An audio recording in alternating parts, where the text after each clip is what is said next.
Daddy. There, we got that out of the way. That's what you came for, right? That's the only way that you know this game. I guarantee 90% of you that clicked on this video because of that thumbnail, because of that title, only know this game because of this lady. You probably don't even know her freaking name, but you just know it because there's a giant vampire woman with tits and ass, and she's just giant, and everyone obsessed over her, and yeah. But I'm here to tell you that Resident Evil 8 is a really great fucking game, and it's so much more than just this. This is there. This is there, but there's so much more. So please, stop being horny just for 1 second, and let me explain why this game is phenomenal. So it's been a while since the release of Resident Evil 8, and I have a lot of thoughts on this game. You see, I feel a lot of people were needlessly critical. Fans say they want fresh projects from Capcom, new entries in series like Resident Evil. However, when it came out, the only thing people did was compare it to Resident Evil 4. And that wasn't fair, because this wasn't supposed to be a remake of Resident Evil 4. This was supposed to be a casual action horror experience based off of the foundation set in Resident Evil 4. And I think it did a damn good job at it.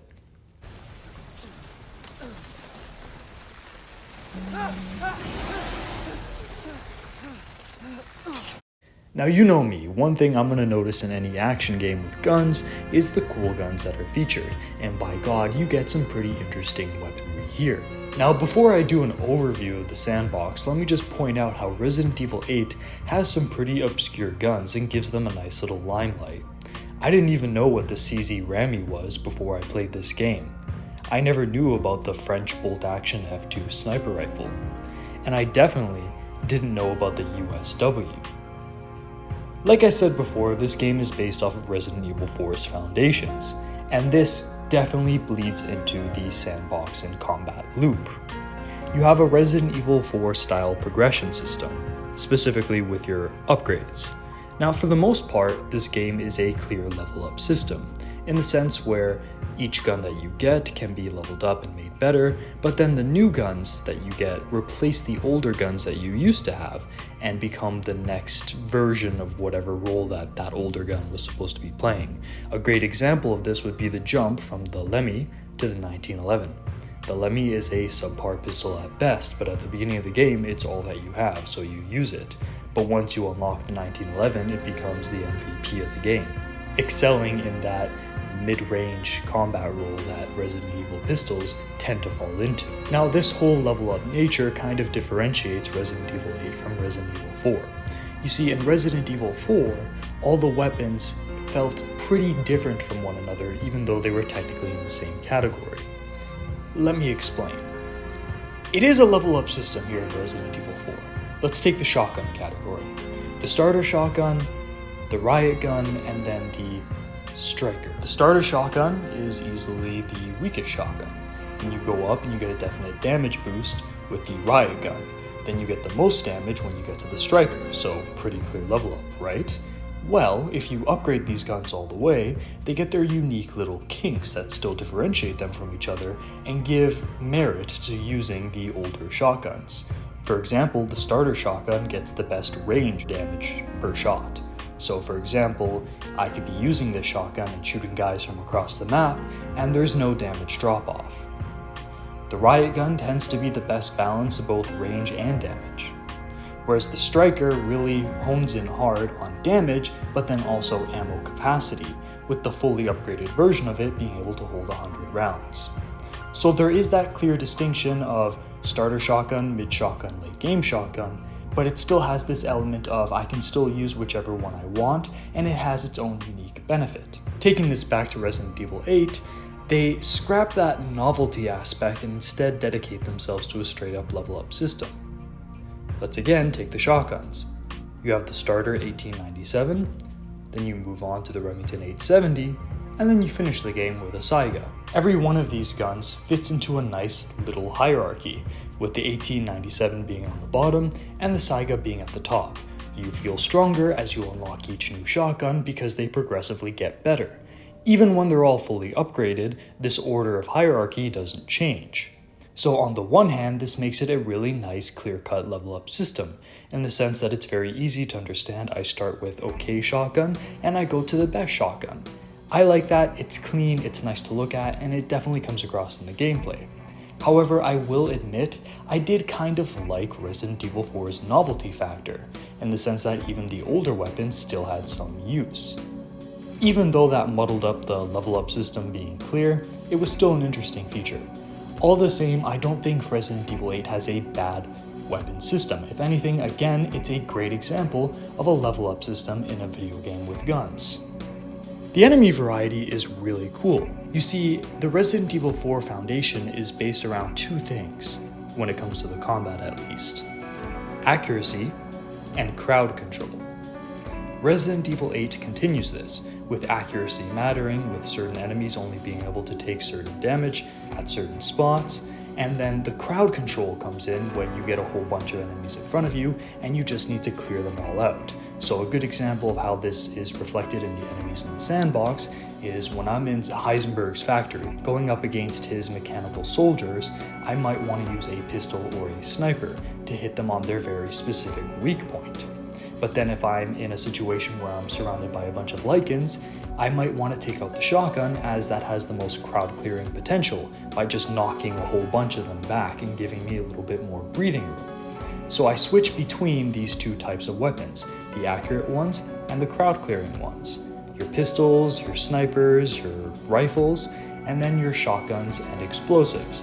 It's a nice little balance, and this switching back and forth really caters to, your own mastery of the game and its mechanics, and gives way for experimentation. If I want to use the grenade launcher, if I want to use pipe bombs, if I want to use shotguns for my crowd clearing, or if I want to use assault rifles, or if I want to use pistols for my accuracy.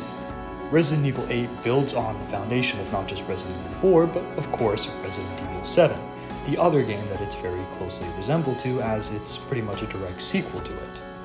One of the most notable things gameplay-wise is the parry thing that you get with the block animation. Resident Evil 7, if someone was trying to hurt you, you could block and ward off some of the damage. Here, if you time it right, Ethan can also do a nice little push kick to create more of that space, making yourself and your ability to block part of that crowd clearing element of the gameplay formula. The last thing I want to go over in the combat is the first-person perspective, and how I really like it, in the sense that it's very easy in games like Resident Evil 4 to lose that scary factor because you're in control. You see Leon, you see what's around him, and once you get a whole bunch of different guns, nothing's really scary anymore. Resident Evil 8, even if I have the best guns in the game, I'm still a little nervous in fights because my field of view is quite limited. I can't see what's beside me, I can't really see what's behind me.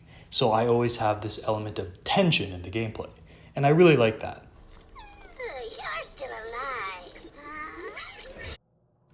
Combat is only one part of Resident Evil's DNA. Another core element of the Resident Evil gameplay would be puzzles, and while they're simple here in Resident Evil 8, they're kind of supposed to be, because again, I want to hammer home that this was supposed to be a casual action horror experience. There's a couple standout puzzles here, like the doll puzzle in Donna Beneviento's house, where you have to move around this really creepy doll to get the parts that you need to unlock certain doors and solve certain riddles. And there's a music box puzzle in that same arena that has to do with like patterns. It's all simple stuff, but it's enough in there to get your brain working and to still creep you out. And Resident Evil puzzles should do that. In Dimitrescu's house, you get this puzzle with bells where you have to look around a room and find all these little bells in order to open a door. Again, a very simplistic puzzle, but it forces you to stop and take your time. It slows the game down, and that's what puzzles are supposed to do. And then of course, in all the Lord's houses, you have a ball maze puzzle, where you have to rotate around this maze to make sure the ball goes from one point to another. And this is kind of like a little bit of platforming inside of the Resident Evil game, which is really fun, and the fact that they could incorporate this into a puzzle was pretty cool. So again, this isn't going to be like anything that you'd find in the classic Resident Evil games, where it's just balls to the walls, okay, how do I solve this? Really unforgiving. Not that there's anything wrong with that, but I just don't like how there's so many people that look at this game and they see the easy puzzles and they lose their shit over it, because they're missing the point of what Resident Evil 8 was trying to do. If you want a newer game that captures that intense puzzle and action element of the original Resident Evil games, you should really check out Tormented Souls. Seriously. If you like the original Resident Evil games, or hell, even Silent Hill, you'll like this game. Trust me.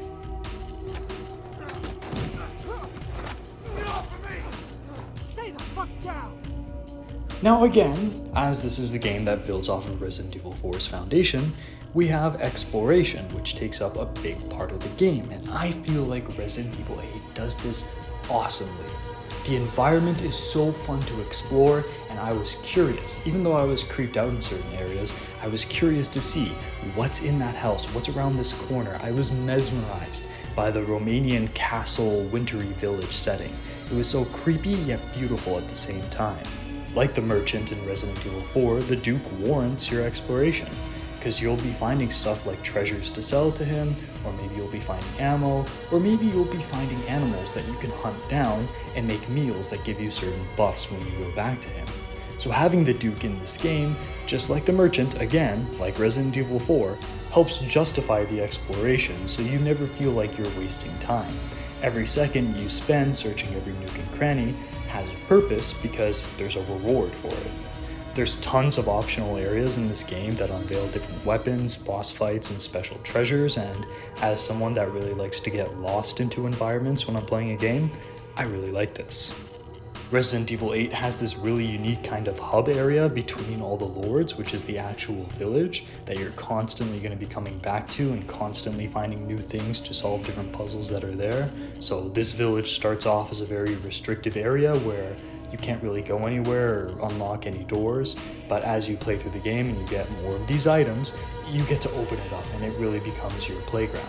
And I've always had a soft spot for hubs in video games, and even though this isn't necessarily the safe space kind of hub, it's nice to have a central area that you always go back to, because it's a nice kind of, how would I explain? It's like Snake Eater's Ladder in the sense that it's a space where you can just reflect on everything that you've experienced in your gameplay up until that moment. And I really like when games do that. Chris? What the hell? Sorry, Ethan. No! Now let's get on to the story. I love Ethan. Hell, I even loved Resident Evil 7 Ethan. When I played that game for the first time back in 2017, he was cool. I felt like he would always say what was needed to be said. Here he's definitely a lot more action hero, doing a lot of, one-liners after he kills like a big bad boss. But hey, after you go through everything you went through in Resident Evil 7, I could see where that badass aura would come from. I also like that he has BOW powers. Now, this is a build-off of the Tony Redgrave trope, which goes back all the way to 1999 when Capcom first started toying with the idea of a superpowered protagonist in a Resident Evil game. If you want a little bit more information on that, check out my retrospective of Resident Evil 4's development, and in the first episode I should go over what the Tony Redgrave effect is. But I like that he has these BOW powers because it allows him to go through a lot of punishment and us to experience a lot of body horror without the game having to completely stop or save it for a really big moment. Instead, we can just constantly see Ethan suffering and be creeped out or taken aback. But he can just get right back up and trudge along. So you're scared and you're freaked out when it's happening, but at the same time you feel badass because you just pick up and keep on going afterwards. And that's why I really like Ethan as a protagonist. He just keeps on coming. Like Resident Evil 7, I think the setup here is perfect for a horror game because there's so many different horror games where you're thinking, why is the character even going through this? Why don't they just leave? But Resident Evil 8 and Resident Evil 7, mind you, pull the Silent Hill 2, where it's a loved one is supposed to be in this really creepy place, and it's not like I'm just going to leave them there. It's something that's very easy to empathize with and understand, and never really has you questioning why your character is dealing with all the things that they're dealing with. I like the mystery with Chris. I never really thought that he was gonna be the bad guy, but the entire advertising campaign making him seem like he was gonna be the bad guy, and then the opening where he guns down Mia and acts really standoffish when you see him throughout the game, adds to this element where I just kind of want to see what he's up to.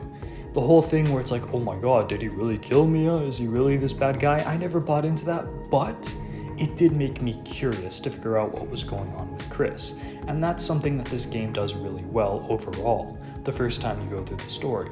You want to see where it goes, and it always has you second guessing how it's going to end up. Also, the moment where you get to play as Chris is a really nice moment, because I love it in horror games where you spend a good chunk of the time underpowered and struggling, and then it gives you a section where you can just fuck everything up. It's such nice catharsis, just a moment where you can finally get back at all the monsters that were chasing you down. It's part of the reason why I love the Heisenberg fight as well.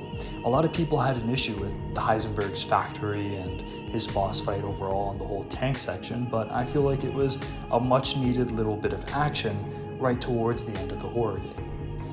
I really do think that the best horror games end off being action games. You start off being scared and afraid, and you finish off feeling more powerful than anything in front of you. It's a really nice sense of story, gameplay, progression that really reaches out, breaks the fourth wall, gets you invested, and makes you feel like you really accomplished and overcame something. The Lords were super cool antagonists. Like, I know we talked about Heisenberg already, and I know everyone talks about fucking Lady Dimitrescu and her daughters and all of that, but like, okay, look, Lady Dimitrescu is a cool character. I'm not saying she isn't. Her section was fun. She was a lot of fun. But I feel like so many people just neglect all the other lords. So I'm gonna talk about them right now.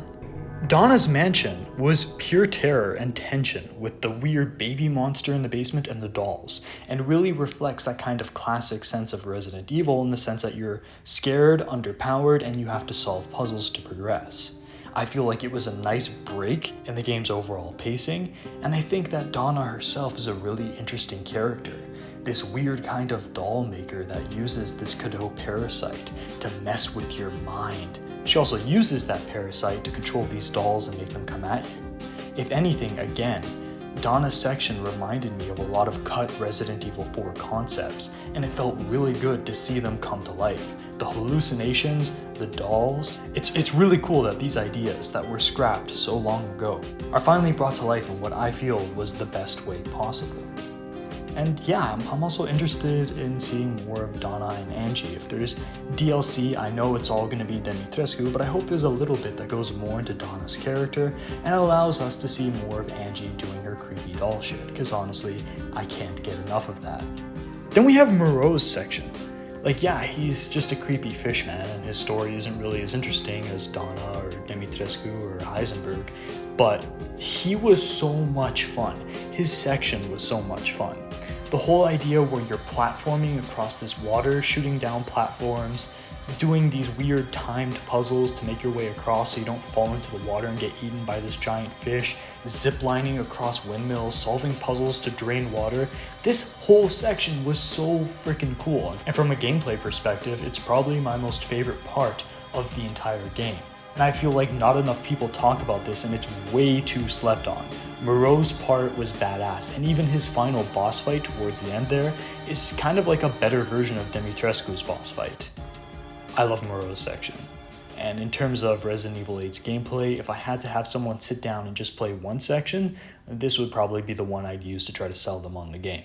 Miranda was a little underdeveloped, but she had a really good boss fight, and she served as kind of like this head of the cult, and was still more interesting than Sadler ever was. And I feel like this is where I want to tie things up here. Resident Evil 4 was an amazing game and can never be replaced. It is iconic and will forever stay as one of the greatest games ever made.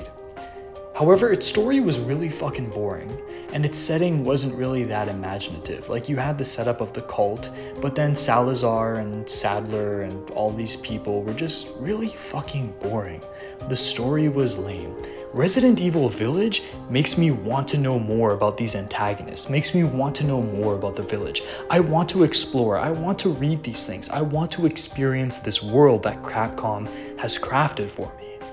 And I feel like that is Resident Evil 8's greatest success, creating a world that all of us want to be a part of, all of us want to learn more about, having antagonists that are like Far Cry levels of interesting. I love it. And to just finish touching on the story and boss fights and all that good spoilery stuff, the ending really hit me hard with Ethan's sacrifice and the baby being passed off to Chris and, you know, saving Mia but not being able to get out of there yourself. I don't know, when I finished the game, I felt like I went on a journey. I felt like there were highs, there were lows, there were scary parts, there were parts where I feel powerful, and it was just a bittersweet end where Ethan accomplishes his goal, but he really has to give up everything. I wasn't choking on any tears, but, you know, I felt that moment. In conclusion, Resident Evil 8 is a phenomenal game. I feel like it definitely got enough attention, but not necessarily for the right reasons. This is so much more than the big booby vampire game. This is an amazing Resident Evil game, this is an amazing action game, this is an amazing horror game at certain points. It's like a best hits of all those kinds of genres. And couple that together with how the world is just so interesting, so immersive, and gets me so invested. And it's very easy for me to say that Resident Evil 8 was probably my favorite game of 2021. And keep in mind, that's the same year that Halo Infinite released, so for me to say that, it's kind of a big deal. So if you haven't played this game, and you've only been exposed to, oh, look at this vampire lady's giant tits, give the game a try. That stuff is definitely in there, but there's so much more to Resident Evil 8, and I hope this video pushes you to at least try to experience it, because if you don't, you're missing out. This has been Pliskin. Over and out.